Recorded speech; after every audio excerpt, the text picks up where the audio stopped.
Hello friends, welcome to my YouTube channel study point.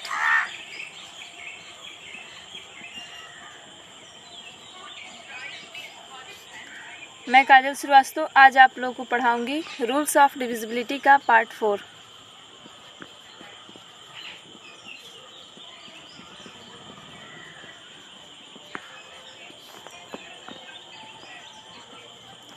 देखिए, उसके पहले देखते हैं कि आज का हमारा थॉट क्या है।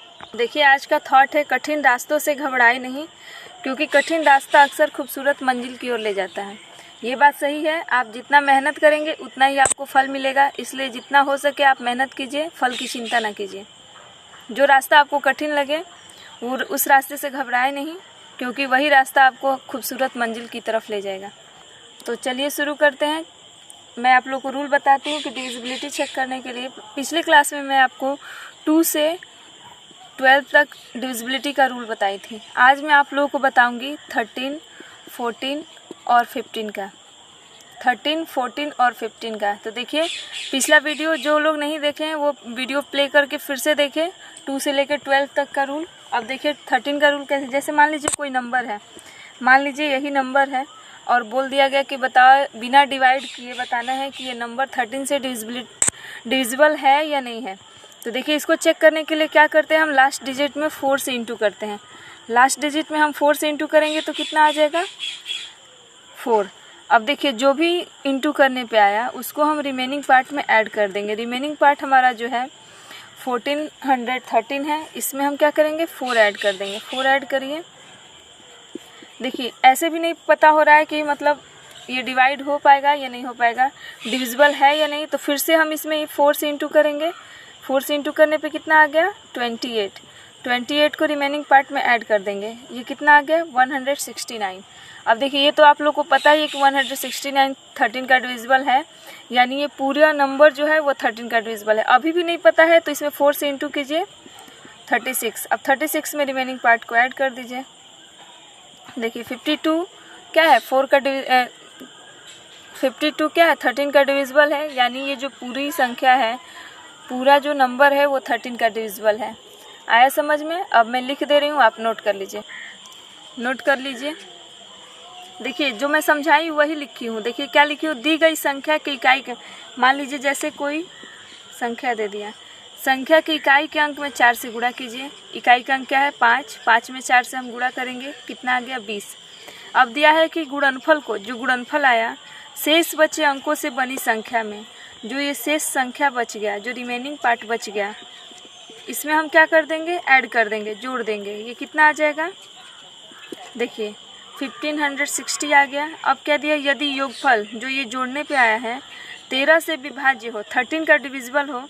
तो देखिए, अभी भी नहीं समझ में आ रहा है तो फिर उसे हम इसमें 4 से इंटू करेंगे, कितना आ गया, 0। अब 156 में हम 0 ऐड कर देंगे, कितना आ जाएगा, 156। देखिए, अभी भी नहीं समझ में आ रहा है तो आप फिर से 4 से इंटू कीजिए, कितना आ जाएगा, 24। और रिमेनिंग पार्ट में हम क्या करेंगे, 24 को ऐड कर देंगे। देखिए 39, ये तो पता है ना कि 39 13 का डिविजिबल है, यानी ये पूरा जो नंबर है वो 13 का डिविजिबल है। समझ में आ गया। आई होप आप लोग को समझ में आ गया होगा। चलिए देखिए 14 से डिविजिबिलिटी ऑफ 14 का रूल। देखिए, जैसे कोई नंबर है, ये देखना है कि 14 का डिविजिबल है या नहीं। 14 का डिविजिबल चेक करने के लिए क्या होगा कि 14 का डिविजिबल चेक करने के लिए हमको इसको 2 प्राइम फैक्टर्स में डिवाइड कर लें, जैसे बांट लेंगे। जैसे 7 और 2 क्या हो गया, 2 फैक्टर हो गए इसके। अब देखिए 14 से डिविजिबल होने के लिए क्या होगा कि इसको 7 और 2 दोनों से डिविजिबल होना पड़ेगा। तो देखिए 2 का डिविजिबल का रूल मैं बताई हूँ आप लोगों को। लास्ट डिजिट क्या होना चाहिए, 0, 2, 4, 6, 8। जिन बच्चों का डिविजिबिलिटी ऑफ 2 क्लियर होगा वो अच्छे से समझ पाएंगे। देखिए 14 का था 7 और 2। देखिए 2 से तो ये डिविजिबल है। अब देखिए 7 से है कि नहीं, ये चेक करने के लिए मैं आप लोगों को कैसे बताई थी, पहले ये जो लास्ट 3 डिजिट हैं इसमें से हम इसको ऐड माइनस करेंगे। आगे भी अगर कोई डिजिट रहता तो उसको साथ में ले लेते हैं। अभी सिर्फ 1 है, 1 को इसमें से माइनस करिए, कितना आ गया। अब देखिए, अब इसमें डिवाइड कर लीजिए 7 से, कितना हो जाएगा, 7 9 जा 63। देखिए ये कट गया, रिमाइंडर नहीं बचा, यानी ये 7 का डिविजिबल है। ये पूरी संख्या जो है देखिए 7 से भी हो गया और 2 से भी हो गया, यानी ये पूरा जो नंबर है, पूरी जो संख्या है वो क्या है, 14 का डिविजिबल है। समझ में आया? यानी दी गई संख्या यदि 7 और 2 जो भी नंबर है वो 7 और 2 का डिविजिबल होना पड़ेगा, तभी जाके ये पूरा नंबर जो है 14 का डिविजिबल होगा।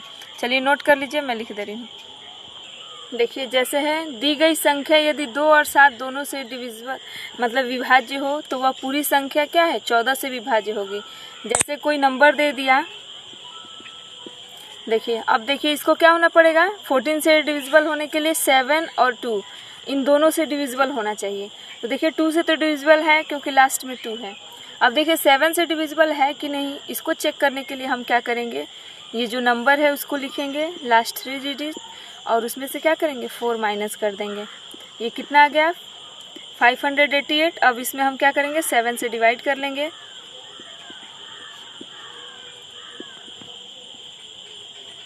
ये कितना आ गया, कट गया, कितना आ गया हमारा, देखिए डिविजिबल है 588, 7 का डिविजिबल है। देखिए 7 से भी डिविजिबल है और 2 से भी डिविजिबल है, यानी ये पूरी संख्या जो है वो 14 का डिविजिबल है। जो पूरा नंबर है वो 14 का डिविजिबल है। यदि दोनों में से किसी एक का भी नहीं हुआ, जैसे 7 का डिविजिबल है और 2 का नहीं है, यानी ये पूरा नंबर जो है 14 का डिविजिबल नहीं होगा। लेकिन इसमें क्या है, दोनों से डिविजिबल है, यानी ये पूरा जो नंबर है वो 14 का डिविजिबल है।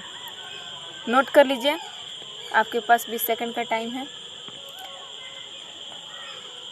देखिए मेरे द्वारा अगर पढ़ाया गया आप लोग को अच्छा लगे तो आप लाइक और शेयर ज़रूर करें, सब्सक्राइब करना ना भूलें। और जो भी मैं बता रही हूँ उसको एक नोटबुक में नोट कर लीजिए। कितने बच्चे बोलते हैं कि मैथ हार्ड होता है, लेकिन ऐसा कुछ नहीं होता है। मैथ जितना प्रैक्टिस करेंगे आप उतना ही मैथ आपके लिए ईजी होगा, आपका मैथ स्ट्रांग हो जाएगा। मैथ स्ट्रांग करने के लिए आपको डेली प्रैक्टिस करना पड़ेगा। यदि मैथ को स्ट्रांग बनाना है तो आप डेली 2 क्वेश्चन कीजिए। जितना भी मैं ये रूल्स लिखवाई हूँ 2 to 20, इसको आप नोटबुक में नोट कीजिए और डेली प्रैक्टिस कीजिए इस पर। चलिए देखते हैं डिविजिबिलिटी ऑफ 15। देखिए डिविजिबिलिटी ऑफ 15, देखिए मान लीजिए कोई नंबर है, मान लीजिए यही नंबर है, तो अब चेक करना है कि ये 15 से डिविजिबल है या नहीं है। तो इसको चेक करने के लिए क्या करना पड़ेगा, जैसे 15 है तो इसको हम लोग क्या लिख सकते हैं, 3 × 5 लिख सकते हैं। इसका फैक्टर जो है 3 और 5 हो गया।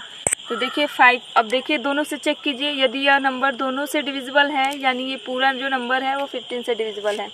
तो देखिए 3 से चेक करने के लिए क्या मैं बताई थी कि जो भी नंबर है उसके जितने भी डिजिट हैं, जैसे 3, 1, 2, 5, इन सबको प्लस करिए, कितना हो जाएगा 3 और 1 4, 4 2 6, 6 5, 6 5 कितना होगा 11 हो गया। 11 3 का डिविजिबल नहीं है, यानी ये इससे तो नहीं हुआ। अब देखिए लास्ट में 5 है तो ये 5 से डिविजिबल है, इससे हो गया। देखिए क्या है कि 3 से नहीं हुआ और 5 से हो गया, यानी ये पूरा जो नंबर है वो 15 का डिविजिबल नहीं है। 15 का डिविजिबल होने के लिए क्या होगा कि 15 का डिविजिबल होना पड़ेगा। जैसे मान लीजिए कोई नंबर 15 का डिविजिबल होने के लिए क्या है कि 3 और 5 दोनों का डिविजिबल होना चाहिए। जैसे मान लीजिए कोई नंबर है, जैसे यही नंबर है, तो देखिए ये तो आप देख के बता देंगे कि 5 का डिविजिबल है। अब 3 से डिविजिबल होने के लिए कैसे चेक करेंगे, ऐड कर लेंगे सारे डिजिट को। 3 3 6, 6 7 कितना हो जाएगा 13, 13 + 5 18। 18 क्या है 3 का डिविजिबल है, यानी 3 से भी हो गया 5 से, यानी ये जो पूरा नंबर है वो क्या है 15 से डिविजिबल है। यानी देखिए 3375 जो है उसको देखना चाहिए, देखना है कि 15 से कटेगा या नहीं, विभाज्य होगा। 15 से विभाज्यता का नियम क्या है, 3 और 5 दोनों से विभाज्य होना चाहिए। जो भी पूरी संख्या है, जो भी संख्या है वो 3 और 5 दोनों से विभाज्य होना चाहिए। चलिए मैं इसको लिख दे रही हूँ, आप नोट कर लीजिए। जैसे दिया है, दी गई संख्या यदि 3 और 5 दोनों से विभाजित हो तो वह पूरी संख्या 15 से विभाजित होगी। अभी मैं बताई इसको, आप लोग को समझ में आ गया होगा। जैसे देख लीजिए कोई नंबर है, जैसे मान लीजिए कोई नंबर है, देखिए ये 15 से विभाज्य है या नहीं, 15 का डिविजिबल है या नहीं, इसको चेक करने के लिए क्या करेंगे, पहले हम 3 और 5 यानी 3 और 5 दोनों का डिविजिबल होना पड़ेगा। तो देखिए 3 से डिविजिबल है या नहीं, इसको देखने के लिए क्या करेंगे, पहले सारे डिजिट को ऐड करेंगे। सारे डिजिट को ऐड करिए, कितना होगा 5 + 1 6, 6 6 12, 12 2 कितना हो जाएगा 14, 14 + 5 19। देखिए 9 से क्या है, 19 क्या है, 3 का डिविजिबल नहीं है, यानी ये तो नहीं हुआ। अब देखिए लास्ट में 5 है, इसका हो गया, यानी ये पूरा नंबर जो है वो 15 का डिविजिबल नहीं है। जैसे देखिए दूसरा कोई नंबर ले लीजिए, देखिए जैसे कोई नंबर हो गया। अब देखिए 3 और 5 दोनों का डिविजिबल है या नहीं। देखिए लास्ट में 5 है, यानी 5 का तो है। अब 3 का चेक करना है, तो 3 के सारे डिजिट को ऐड कीजिए। 7 + 2 9, 9 + 1 10, 10 + 0 10, 10 + 5 15। 15 जो है वो क्या है, 3 का डिविजिबल है, यानी 3 और 5 दोनों से हो गया, यानी ये नंबर जो है 15 का डिविजिबल है। आया समझ में? आई होप आप अच्छे से समझ गए होंगे। यदि नहीं समझे होंगे तो आप प्लीज़ समझने की कोशिश कीजिए और कमेंट में करके बताएं नहीं समझ में आ रहा तो मैं फिर से एक बार बता दूंगी। और इस टॉपिक पे आपको जो भी क्वेश्चन नहीं आ रहा है वो कमेंट बॉक्स में कमेंट कीजिए, फिर मैं एक दिन इस पर क्लास ले लूँगी। अगर पिछला वीडियो किसी को नहीं समझ में आ रहा है तो आप पिछला वीडियो फिर से प्ले कीजिए, उसके बाद भी नहीं समझ में आ रहा है तो आप कमेंट बॉक्स में कमेंट कीजिए, मैं फिर से एक दिन उस पर भी क्लास ले लूँगी। 15 का डिविजिबल चेक करने के लिए क्या होगा कि पहले 3 और 5 दोनों का डिविजिबिलिटी का रूल जो है वो क्लियर होना चाहिए। तो पहले 3 और 5 का रूल क्लियर कीजिए, उसके बाद आपको 15 का समझ में आएगा। तो चलिए आज के लिए बस इतना ही, मिलते हैं अपने नेक्स्ट वीडियो में नेक्स्ट टॉपिक के साथ। आज के लिए बस इतना ही, थैंक यू।